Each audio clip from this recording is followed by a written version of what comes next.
पाकिस्तानी हिंदुओं को कोई नौकरी पर रखता नहीं, कोई दुकान पे काम देता नहीं, कोई जॉब नहीं मिलती है, तो आधार के बिना वो सर्वाइव कैसे करेगा?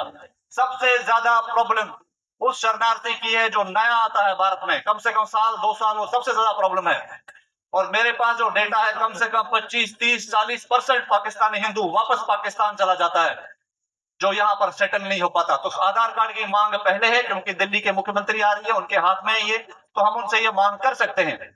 दूसरी चीज, आयुष्मान भारत योजना जो है, जो मेडिकल इंश्योरेंस है, उसमें पाकिस्तानी शरणार्थियों का इंक्लूजन आपको ऐड करा जाए उसमें। अभी यह योजना सिर्फ भारत के नागरिकों को मिलती है, तो ज्यादातर पाकिस्तानी शरणार्थी जो भारत में आते हैं वो गरीब हैं, वो कमजोर हैं, वो लाखों रुपया बिल नहीं भर सकते। कुछ दिन पहले सिग्नेचर ब्रिज कैंप में एक बहन को हार्ट अटैक आ गया, एम्स में एडमिट हुई, एम्स वालों ने उसको 1.5 लाख रुपए मांगे। कहां से लाएगा वो परिवार 1.5 लाख रुपए? मुश्किलों से ये वीजा करके भारत आते हैं, तो ये 1.5 लाख रुपए कैसे इकट्ठा करेगा? तो सबसे दूसरी मांग जो हमारे लिए, हमारे संगठन मतलब आपके लिए जो मांग रहे हैं, आपको आयुष्मान भारत में ऐड किया जाए, ये भी दिल्ली के मुख्यमंत्री दे सकती हैं। तीसरी चीज, वृद्ध लोग बहुत आते हैं, बहुत बुजुर्ग आते हैं, हम कुछ लोगों को पेंशन भी देते हैं। तीसरी मांग, जो वृद्ध लोग हैं, वृद्ध शरणार्थी हैं, उनके लिए उनको पेंशन दी जाए। भारत में पेंशन योजना है, स्टेट में पेंशन योजना है, उनको ऐड करा जाए, इर्रेस्पेक्टिव ऑफ कि वो फॉरेन नेशनल है, उनको ऐड करा जाए। ये तीसरी मांग, आप इसको नोट कर ले सारे लोग। चौथी मांग, जो दिल्ली में हमारी सरकार आई है, इनका एक मैनिफेस्टो था भाजपा का था, जिसमें महिला पेंशन योजना। हमारी मांग है कि पाकिस्तानी शरणार्थियों की जो महिलाएं हैं, जो बांग्लादेशी महिलाएं हैं, उनको इस योजना में ऐड किया जाए। तो महिलाओं को जो 2-2.5 रुपए मिल रहे हैं, उसमें आपको ऐड करा जाए। पांचवी मांग, 10 साल से ऊपर के बच्चों को स्कूल में एडमिशन नहीं मिलता। क्या करेगा परिवार वहां से निकलता है किसी भी परिस्थिति में, बच्चों की उम्र देखकर तो नहीं निकलता। 10 साल का बच्चा यहां पर आकर अनपढ़ रह जाता है। तो 10 साल के बच्चे से ऊपर है जो, उनको एडल्ट एजुकेशन दी जाए, उनको स्कूलों में यहां पर एडमिशन मिले। ये हमारी 5वीं मांग है आपके लिए।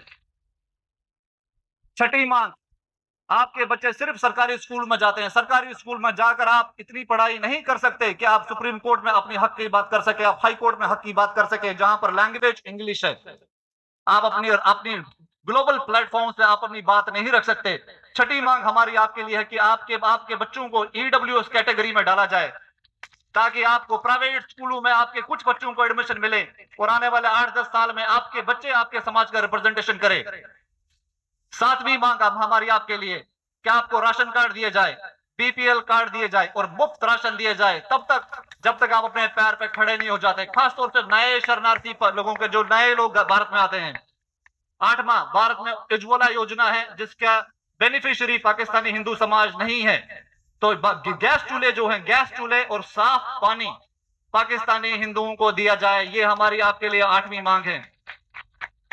9वीं मांग है, आप लोगों को लीगल पचड़े में फंसाया गया है, इसलिए हमारी 9वीं मांग ये है कि जितने भी शरणार्थी कैंपों को तोड़ने के आदेश पारित हुए हैं, वो दिल्ली सरकार वापस ले, क्योंकि आप लोगों के लिए जब तक कोई रिफ्यूजी पॉलिसी नहीं बनती है, तब तक आप रहोगे कहां पे? 10वीं मांग हमारी ये है, 10वीं मांग सबसे इंपॉर्टेंट है, इस चीज को नोट कर लें आप।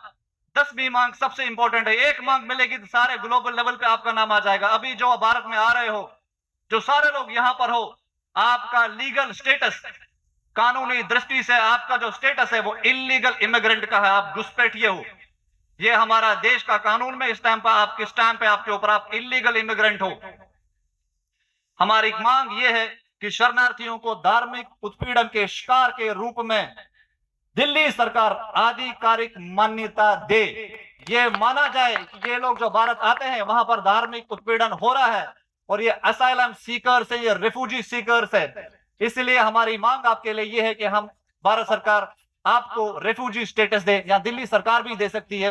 रेफ्यूजी स्टेटस दोस्तों एक ऐसा एक कन्वेंशन है यूएन का, यूनाइटेड नेशंस का, 1967 का ये यूनाइटेड नेशंस का कन्वेंशन है, जिसका भारत सिग्नेटरी नहीं है। उस टाइम पर सरकारें ऐसी थी, उनको पता था कि भारत का बंटवारा हो गया पाकिस्तान और भारत के बीच में, तो भारत में शरणार्थी कौन आएगा? मार खाया हुआ, पिटा हुआ हिंदू ही आएगा। तो हिंदुओं की बात मीडिया में ना आए, हिंदुओं के मुद्दे मीडिया में ना उछले, भारत का 120 करोड़ हिंदू इस बारे में ना जाने, इसलिए उस कन्वेंशन का सिग्नेटरी भारत है ही नहीं, जानबूझकर नहीं है, ताकि आपका मुद्दा ना बने। पूरे देश के हिंदू हिंदू लोगों को ये ना पता लगे कि कोई ऐसा हिंदू कम्युनिटी है या हिंदू लोग ऐसे हैं जो कहीं पिट रहे हैं, जिनकी बच्चियां किडनैप हो रही हैं, जिनके बिजनेस किडनैप हो रहे हैं, जो किडनैप हो रहे हैं, जिनको बढ़ने नहीं दिया जा रहा, जिनके साथ अनटचेबिलिटी प्रैक्टिस में है। तो दिल्ली सरकार से हमारी ये मांग है कि आपको आधिकारिक मान्यता दे कि आप लोग धार्मिक उत्पीड़न के कारण इस देश में आए हो। 11वां पॉइंट मेरा ये है, दिल्ली सरकार से मेरी रिक्वेस्ट है कि हमारे जैसे संगठनों को सपोर्ट करा जाए। 2023 अप्रैल से हम काम कर रहे हैं, आज तक किसी नेता ने हमें सपोर्ट नहीं करा, जो कि बहुत दुखद है। हम गए भी नहीं, ऐसा भी कह सकते हैं। लेकिन 90 उग्रवादी प्लस संगठन 90 प्लस संगठन 1990 में कश्मीर में थे, सबका एक ही गोल कि भारत से लड़ना है, आजादी लेनी है, पाकिस्तान बनाना है, सबका एक ही मकसद 90। तो भारत के जितने भी हिंदू संगठन एक दूसरे को कॉम्प्लीमेंट करें, ये मेरी रिक्वेस्ट है। भारत के जितने भी हिंदूवादी नेता हैं जो जय श्री राम का नारा लगाते हैं, हमारे जो संगठन को कॉम्प्लीमेंट करें। हमारा उद्देश्य राजनीति नहीं है, हमारा उद्देश्य चैरिटी है, हमारा उद्देश्य सोशल वेलफेयर है, हमारा उद्देश्य हिंदू अपलिफ्टमेंट है। इसलिए मेरी मांग है दिल्ली सरकार से कि आप नई मुख्यमंत्री बनी है यहाँ पर, हम आपको बधाई भी देते हैं, लेकिन हम चाहते हैं कि आपके अंदर हम ऐसा कोई शेरनी का जलवा देखें जिससे ये जो माताएं बहनें पाकिस्तान में परेशान हो रही हैं उनके लिए आप आवाज बने, ग्लोबल लेवल पे आवाज बने आप। और 12वां पॉइंट ये है कि जैसे इस कैंप में आज दिल्ली के मुख्यमंत्री विजिट कर रही हैं, दिल्ली में 6 कैंप्स हैं, 6 के 6